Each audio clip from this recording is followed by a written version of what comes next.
இன்றைக்கு எஸ்ஐஆரை கண்டித்து ஆர்ப்பாட்ட கூட்டம் தமிழ்நாடு முழுவதும் மாண்புமிகு தமிழ்நாடு முதலமைச்சர் அவர்களின் கட்டளையின்படி நடக்கிறது. இன்றைக்கு வடசென்னைக்குட்பட்டு வருகை தந்திருக்கு அனைத்து கூட்டணி கட்சிகளும் இங்கு ஒன்று கூடியிருக்கிறோம்.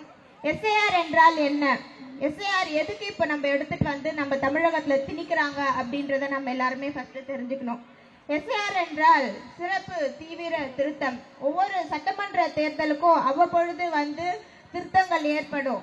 யார் யார் இறப்பு ஏற்பட்டிருக்கிறதோ அவர்களுடைய பேர் நீக்கம் ஏற்படுத்துது, இல்ல புதிதாக வாக்காளர்கள் வரானா அவர்களுடைய பெயர்களை சேர்ப்பது, இப்படி அவ்வப்பொழுது நம்ம எலெக்ஷனுக்கு முன்பதாக இந்த திருத்தம் ஏற்படும். ஆனால் இந்த எஸ்ஐஆர் என்பது முற்றிலுமாக தமிழகத்தில் இருக்க ஒட்டுமொத்த ஓட்டையும் கலைச்சிட்டு புதிதாக வாக்காளர்களை சேர்க்கக்கூடியதுதான் இந்த எஸ்ஐஆர் திருத்தம்.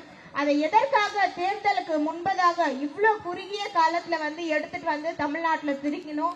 இதே போல வட மாநிலத்திலும் பல்வேறு பகுதிகளை மேற்கொண்டிருந்தாங்க. ஆனா அந்த இடத்துல எந்த மாதிரி இந்த எஸ்ஐஆர் நடைபெற்றது அப்படின்றது நம்ம அனைவருமே அறிந்திருக்கிறோம். இன்றைக்கு தேர்தல் ஆணையம் பாஜகவோட தேர்தல் ஏஜென்டாக மாறி இருக்கிறது. இந்த தேர்தல் ஆணையம் அப்படின்றது ஜனநாயகத்தை கொண்டு ஜனநாயகத்தோட இந்த தேர்தலை கடைபிடிக்கணும். ஆனா இந்த தேர்தல் ஆணையம் பாஜகவோட தேர்தல் ஏஜென்டாக மட்டும்தான் இன்றைக்கு இருக்கிறது என்பதை தெரிவித்துக் கொண்டு, இன்றைக்கு நம்முடைய ஒவ்வொரு கூட்டணியும் 2014 அமைக்கப்பட்ட இந்த கூட்டணி தொடர்ந்து ஒவ்வொரு முறையும் வெற்றியை மட்டுமே கண்டிருக்கிறது. அதுபோல்தான் வரக்கூடிய 2026 தேர்தலையும் நம்முடைய மாண்புமிகு முதலமைச்சரின் முத்துவேல் கருணாநிதி ஸ்டாலின் என்ற குரல் மீண்டும் தமிழகத்தில் ஒலிக்கும்.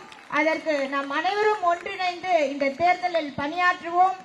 சிங்கத்தின் முன்னாடி சிங்கத்தின் தோல் போல் அணிந்து வரக்கூடிய மான்களை சிங்கம் ஒரு நாள் வேட்டையாடதான் செய்யும். அதுபோல் இன்றைக்கு சிங்கம் போல் நம்முடைய தமிழகத்தை காக்கின்ற மாண்புமிகு முதலமைச்சர் அவர்கள் முன்பாக நீங்க லீகலா எஸ்ஐஆர் முறையில வரும், இல்ல எஸ்ஐஆர் முறையில நீங்கள் வேற ஏதாவது சீர்கேடு தேர்தலை செய்யணும் அப்படின்னு முன்வைத்தாலும் அதில் களத்தில் இருந்து போராடக்கூடியவர்கள் தான் திராவிட முன்னேற்ற கழகத்தின் தொண்டர்கள்.